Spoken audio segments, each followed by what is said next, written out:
네, 감사합니다. 오늘은 아이들을 위해서 박수를 한번 더 쳤으면 좋겠는데, 이인혜, 준이, 성환이 악기 연주하느라고 수고 많이 했어요. 여기 와서 다 처음 배워서 하는 겁니다. 대단합니다. 오늘은 부활에 대한 설교를 하는데, 예수님의 부활에 초점을 맞추지 않고 나 자신의 부활에도 초점을 좀 맞추도록 하겠습니다. 이해하시죠? 예수님 부활하신 건 기정사실로 믿고, 그 다음에 그러면 이 예수님의 부활이 나의 부활에 어떤 영향을 미치는가, 여기에 대해서 오늘 말씀을 드리려고 합니다. 요즘 전 세계에서 가장 유명한 분이 누구예요? 뉴스에 가장 많이 나오는 사람, 전 세계를 떠났다는 사람, 트럼프죠. 와, 정말 한 사람이 전 세계를 이렇게 좌지우지하는 경우도 없을 거예요. 온 나라의 정상들이 지금 트럼프 대통령 때문에 아주 밤에 불면증이 조금씩 왔을지도 모르겠어요. 어떻게 이걸 하지? 어떻게 그 경제 이 무역 관세를 어떻게 해결하지 하고 다 나라마다 지금 긴급 회의를 하고 난리가 났을 겁니다.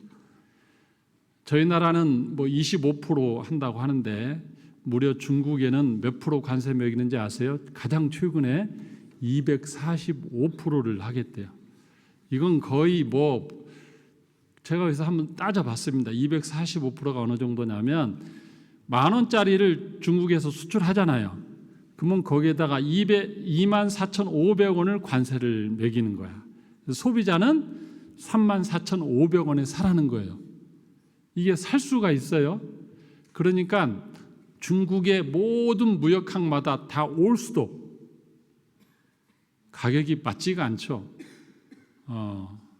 그럼에도 불구하고 트럼프 대통령은 계속 여유 있게 골프를 치러 가더라고. 이게 굉장히 큰 사건이에요. 우리나라는 또 이제 어느 정도로 타협을 볼지 모르겠지만 참 어떤 때는 보면은 어떻게 보면 참 협상을 잘하는 것도 같고 어떻게 보면은 좀 럭비공 같기도 하고 이런 생각이 들어요. 근데 이분에게 또 한 가지 확실한 건 또 있어요. 그건 뭐냐면 이분은 기독교 신앙은 투철한 사람이다. 굉장히 신앙은 투철해요. 백악관에 목사 한 분을 데려다가 여자 목사님 세워놓고 공무원인데 목사야. 미국이라는 나라는 기독교 이념에서 세워진 나라니까 목사도 공무원으로서 백악관에서 일을 해야 된다. 이 정도니까 신앙이 굉장히 나름대로 투철한 분이죠. 이분이 이번 부활절에 메시지를 냈는데 한번 제가 읽어드리겠습니다. 굉장히 감동적이에요. 한번 제가 읽어드릴게요. 자, 이 성스러운 주간 멜라니아와 저는 우리 주님이자 구세주이신 예수 그리스도의 십자가 처형과 부활을 기념하는 그리스도인들과 함께 기도에 동참합니다.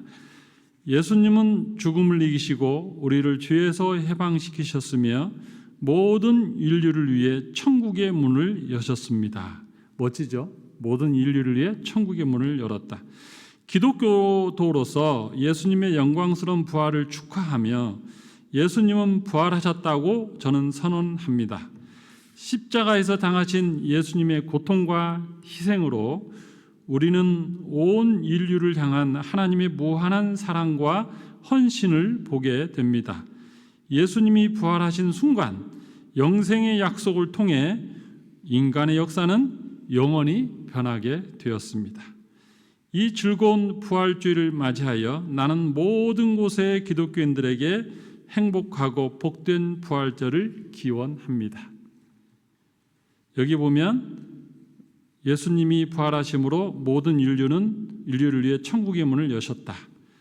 예수님이 부활하신 순간 인간의 역사는 영원히 변하게 되었다. 참 놀라운 표현입니다. 저는 이 표현을 보면서 참 그 안에 신앙심은 굉장히 투철하구나.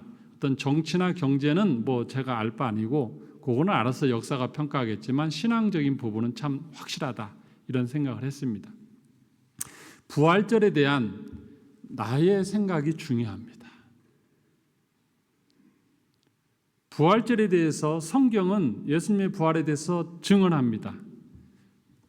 그 성경의 부활의 사건을 읽고 나는 이 부활에 대해서 어떤 존재인가를 나에게 적용하는 게 굉장히 중요해요. 예수님의 부활은 나의 부활과 어떤 상관이 있는가? 이게 오늘의 주제입니다. 어거스틴은 부활절에 대해서 이렇게 말했습니다. 예수님께서 우리를 위해 죽으시고 부활하심으로 우리도 그분 안에서 새 생명으로 살게 되었다. 부활을 소유한 자가 되었다. 이렇게 말합니다. 미래형으로 말합니다. 생명에 대해서. 근데 칼빈은 또 이렇게 말합니다. 부활하신 그리스도는 우리의 생명의 보증이시며 그분 안에서 우리는 이미 하늘에 속한 자가 되었다. 이미 성취가 되었다. 이렇게 말합니다. 그러니까 이 부활이라는 것을 나의 것으로 받을 때 나는 언젠가 죽겠지만 그 부활이 나에게도 언젠가 죽음이 있을 거다 미래로 받는 경우도 있고, 여기 캘빈처럼 부활은 이미 나에게 이루어졌다. 현재로 받는 분이 있어요. 그러면 성경에서는 뭐라고 하는가? 바울 사도는 이 부활을 어떻게 자기 것으로 받아들이는지를 한번 보도록 하겠습니다. 먼저 미래형으로 받아들이는 부분입니다. 로마서 8장 11절입니다. 모니터를 좀 띄워주시죠. 로마서 8장 11절에 보면 같이 한번 읽겠습니다. 본문 보면서 시작. 예수를 죽은 자 가운데서 살리신 이 영이 너희 안에 거하시면 그리스도 예수를 죽은 자 가운데서 살리신 이가 너희 안에 거하시는 그의 영으로 말미암아 너희 죽을 몸도 살리시리라. 아멘. 여기서 말이 이렇게 단어가 반복되어서 좀 헷갈리는데 제가 간단히 읽어드립니다. 예수를 죽은 자 가운데서 살리신 이의 영이 너희 안에 거하시면 그리스도 예수를 죽은 자 가운데서 살리신 이가 너희 죽을 몸도 살리시리라. 너희 안에 그리스도의 영이 거하면 조건이 붙어요. 조건. 그 다음에 미래형. 너희가 너희 죽을 몸도 살리시리라. 예수님이 부활하신 다음에 첫 번째 하신 행동이 뭡니까? 예수님이 부활하신 다음에 제자들 찾아가고 그것은 이제 어떤 사건이고, 가장 중요한 건 뭐냐면 호흡하여 가라사대 너희가 성령을 받으라. 이게 이 구절하고 다 연결되는 거예요. 부활의 사건이 나의 사건이 되려면 예수의 영을 우리가 받아야 되는 거예요. 예수의 영을 받는 것은 예수님을 믿는 것이고, 그러니까 주님이 부활하셨는데 주님이 호흡하여 가라사대 성령을 너희가 받으라 할 때 그 성령을 안 받은 사람은 뭐예요? 부활과 아무 상관없는 거예요. 그런데 예수님이 성령을 너에게 주실 때 그 성령을 받으라 하면 받으면 우리는 부활의 존재가 되는 겁니다.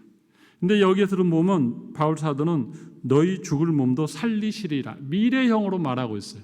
언젠가 너희가 죽을 건데 너희도 부활할 거다. 미래형입니다. 근데 오늘 본문을 보시죠. 오늘 본문을 보시면 에베소서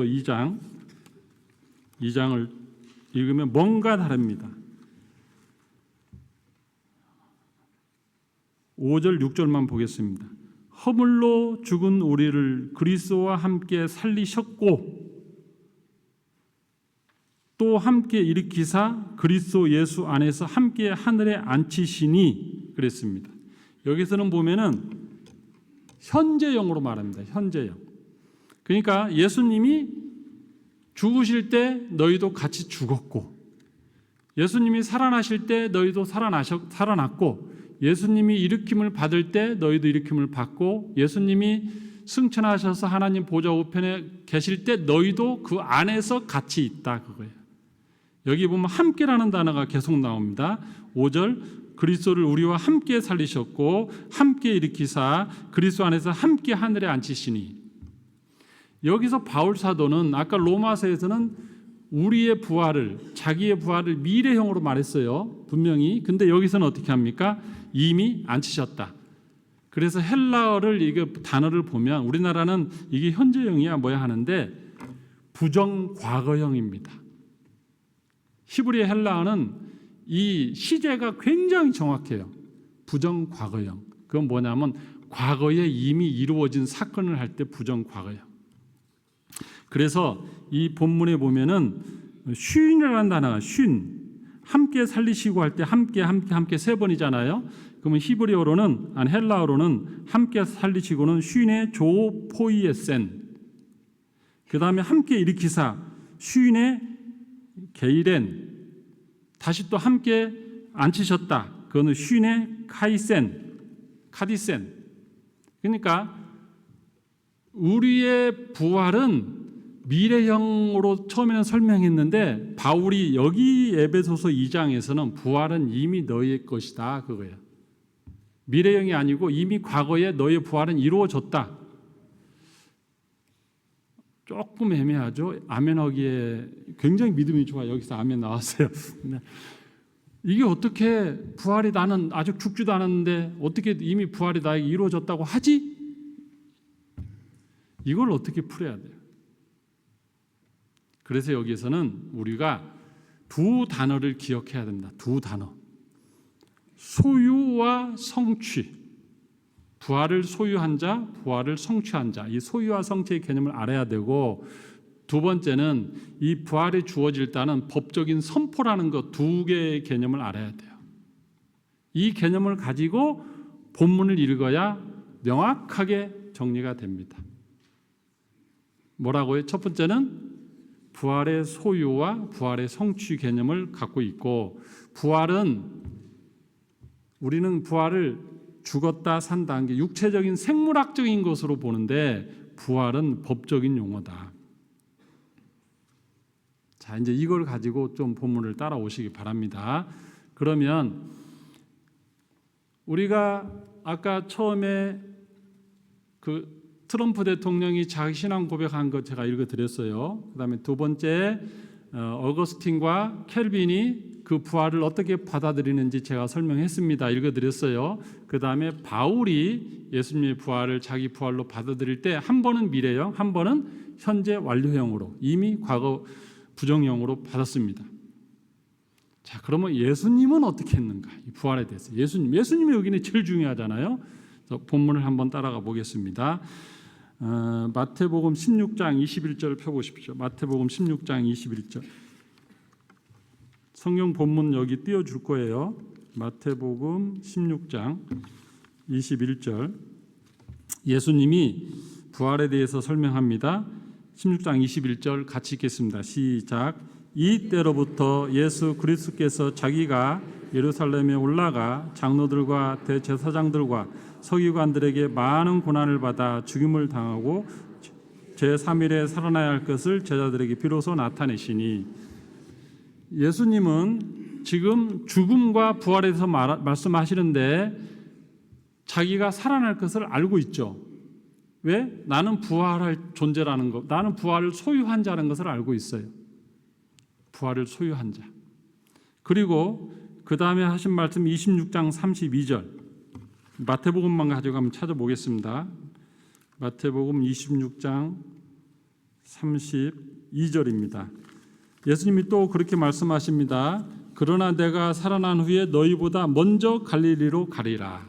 살아난 후에 분명히 내가 얼마 죽겠지만 그러나 사흘 후에는 내가 살아나서 갈릴리로 갈 거다 하고 아예 그냥 확정적으로 말씀하셔요.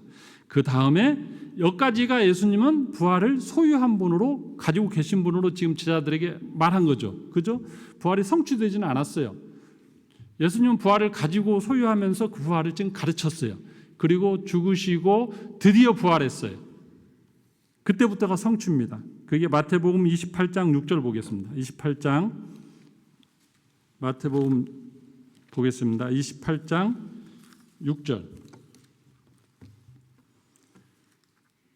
그가 여기 계시지 않고 그가 말씀하시던 대로, 그랬죠? 그가 말씀하시던 대로 살아나셨느니라.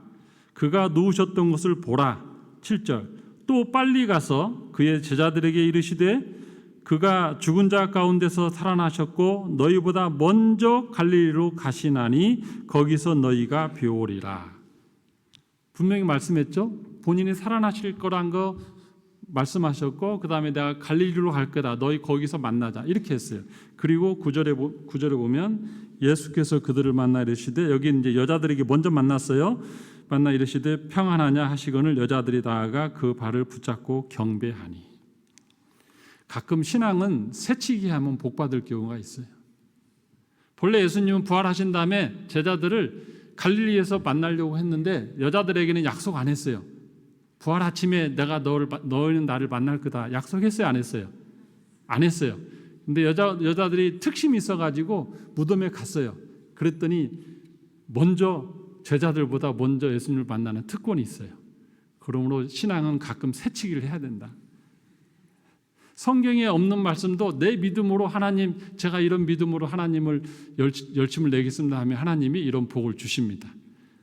다시 돌아와서 여자 측만 아멘 했어요. 남자들은 아멘 안 하고. 자, 예수님이 지금 부활에 대해서 소유하고 계실 때 죽기 전에는 소유의 개념으로 말씀하셔서 나는 부활을 가지고 있다. 사흘 후에는 내가 살아날 거다 했고, 그 다음에 여기서는 성취된 것은 지금 천사들이 이미 성취되어서 그 부활이 이루어졌어 하고 지금 말씀하신 거예요. 자, 그러면 예수님에게 다시 한번 가보겠습니다. 예수님 옆에 여러분이 질문을 해요.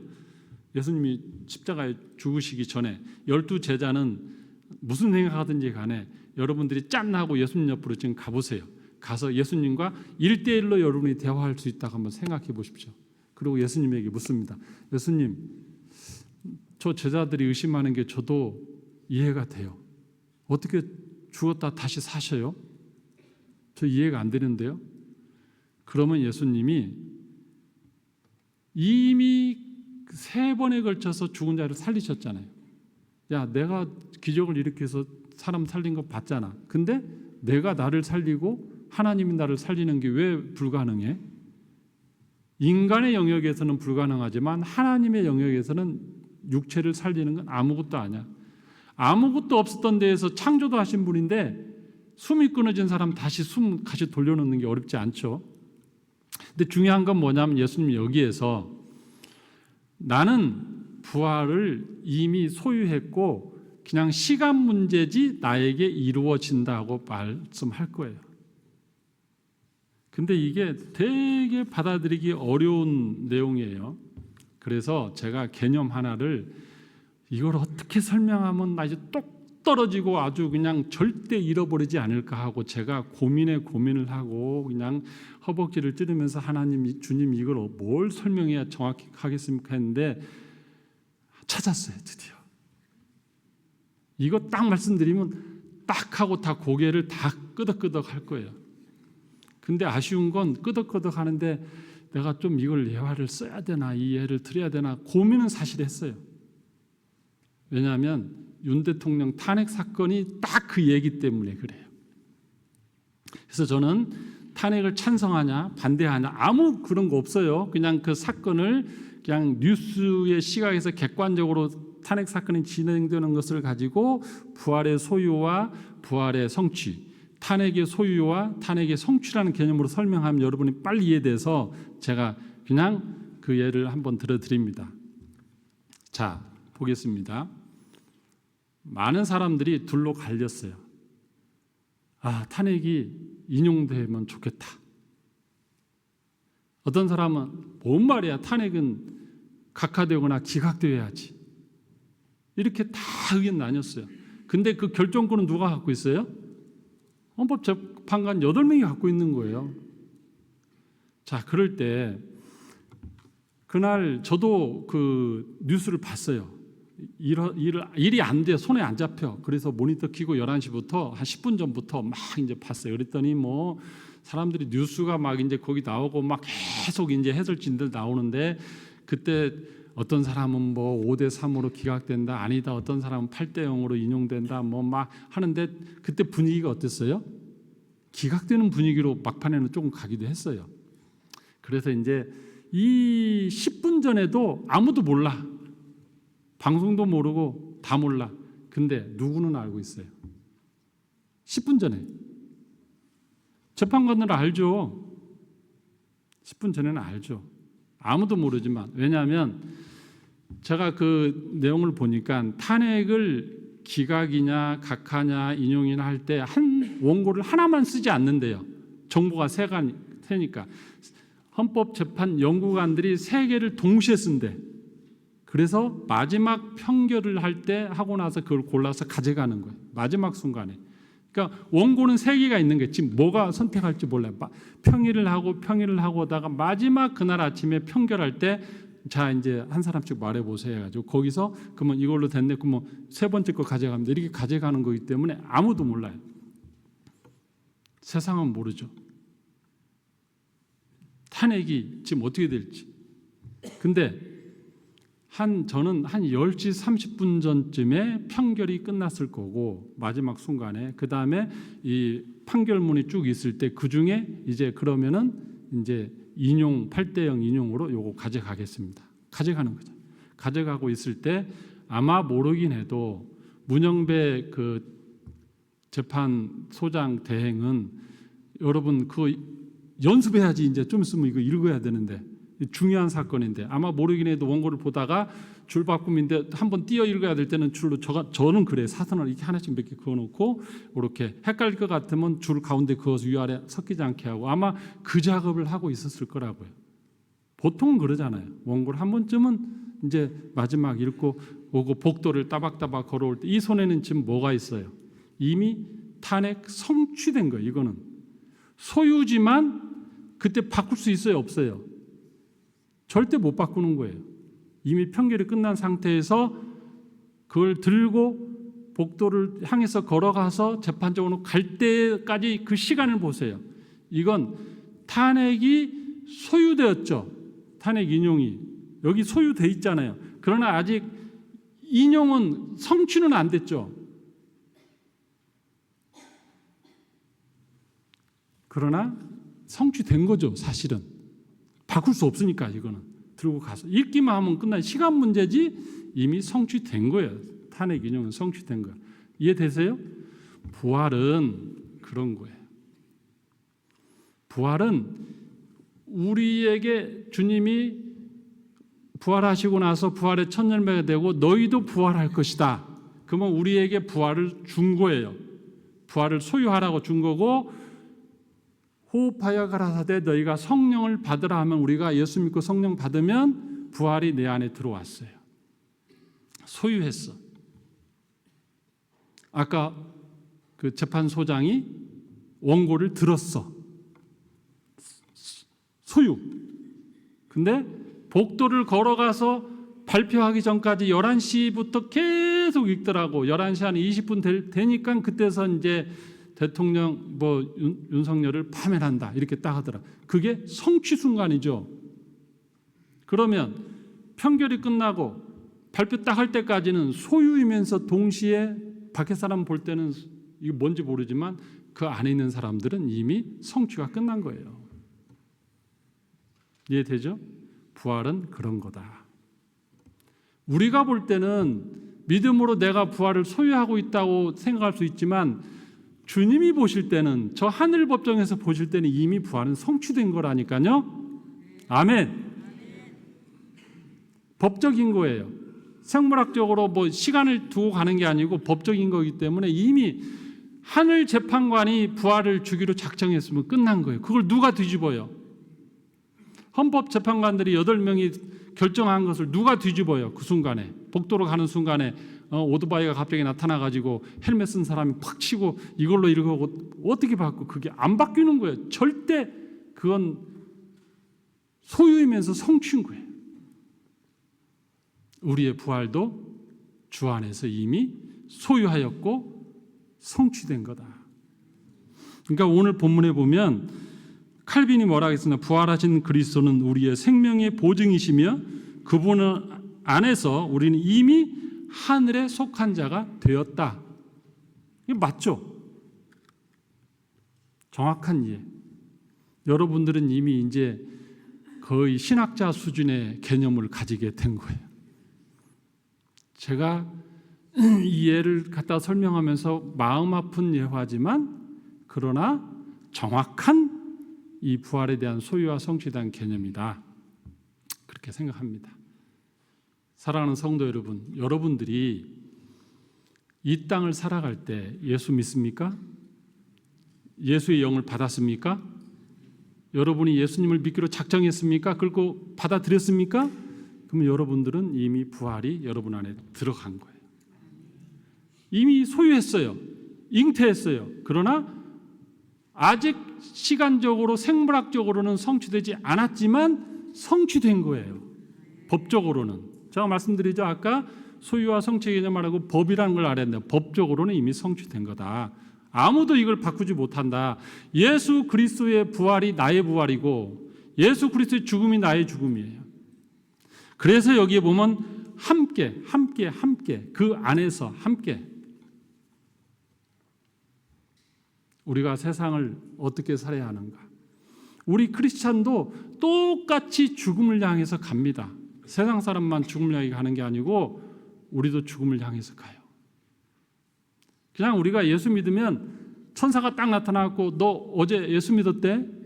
아 그래 하나님이 그래서 너에게 그 표시 하나 주라고 그랬어. 이리 와 이마 내밀어. 이마에다 콕 찍어갖고 부활하고 딱 이마를 딱 찍고 그 다음날부터 부활자 쓰고 막 다니 이렇게. 그러고 다른 사람들은 아파서 죽는데 죽어서 숨이 꼭 넘어갔는데 우리 크리스찬들은 죽을 때 죽다가 다시 살아나. 그래서 살아난 채로 부활체로 올라가. 그러면 좋겠죠. 예수님처럼 그랬으면 좋겠죠. 근데 그게 아니야. 우리도 똑같이 그냥 죽어. 아프고 병들고 죽어요. 뭐야 이게 부활을 내 거가 눈에 안 보이는데. 그래서 부활은 성취된 자처럼 내 것으로 믿고 살아야 되는 거예요. 소유한 자처럼 살지 말고 부활은 이미 나에게 이루어졌다고 생각하고 살아야 된다고요. 부활은.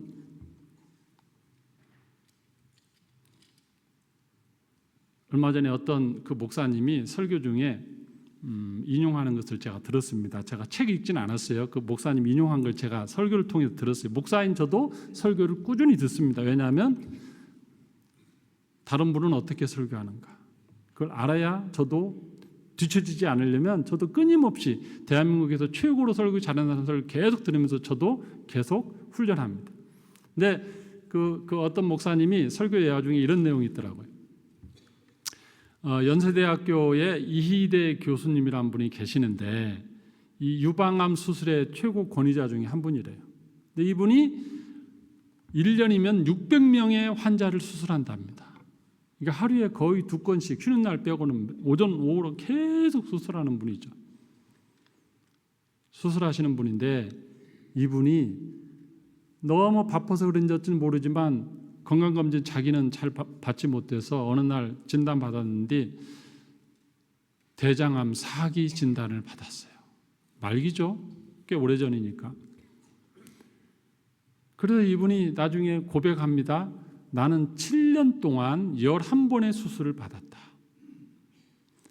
간 절제를 3번 했고 대장을 1번, 직장을 1번, 심지어는 뼈까지 전에도 뼈까지 제거하는 수술을 받았다. 근데 이분이 놀라운 건 뭐냐면 자기 질병 때문에 고통스럽고 하다가도 수술받고 좀 항암 치료하고 나으면 바로 수술실로 갔다는 거예요. 수술실에 가서 수술하고 나오면 사람들 아니 왜 제발 좀 당신 몸을 좀 챙겨야지 왜 계속 이런 일 하냐 당신 걱정해라도 이분이 뭐라고 한지 아십니까? 수술 끝나고 나는 단 한 명의 사람이라도 수술을 통해서 살리는 게 내 사명입니다. 한 명이라도 더 살리고 가고 싶습니다. 이분이 나중에 알고 보니까 크리스찬이었어요. 자기의 죽음 앞에서도 이 죽음의 공포와 두려움에 자기가 함몰되지 않고 왜 그가 그 일을 할 수 있었는가? 죽음 이후의 세상을 그는 믿었을 겁니다. 크리스찬은 당연히 믿죠. 부활의 신앙이 아니고서는 어떻게 그렇게 자기가 죽어가는 가정 가운데 좀 몸이 나아지면 수술실로 달려갑니까? 죽음의 공포에 아무것도 못하고 누워있지 마시고 어느 날 문득 죽음이라는 존재가 내 옆에 기분 나쁘게 다가옵니다. 죽음이라는 존재는요, 절대 암흑처럼 스산하게 나를 싹 하고 다가와요. 저는 그거를 경험했어요. 그때 외치십시오. 빛 되신 예수 그리스도, 부활하신 나의 주 예수 그리스도, 그분 안에서 나는 다시 부활한다. 그리스도와 함께 살고 그리스도와 함께 일으킴을 받고 그리스도와 함께 하나님 보좌 우편에 앉는다. 이미 나는 부활을 소유했고 나는 이미 법적으로는 부활을 성취한 자다. 외치시기를 주님의 이름으로 축원합니다. 기도하겠습니다. 하나님 아버지 감사합니다. 예수 그리스도와 함께 십자가에 죽어 나의 죄가 없어지고 예수 그리스도와 함께 부활하심을 믿습니다. 예수 그리스도와 함께 주님이 승천하실 때 나도 승천한 줄로 믿습니다.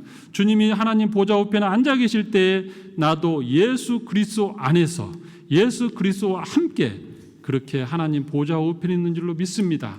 주님이 땅에서 부활하실 때에 호흡하며 가라사대 너희가 성령을 받으라. 그 그리스도의 영을 받는 저희들 되게 하여 주시옵소서. 감사드리며 예수님의 이름으로 기도합나이다. 아멘.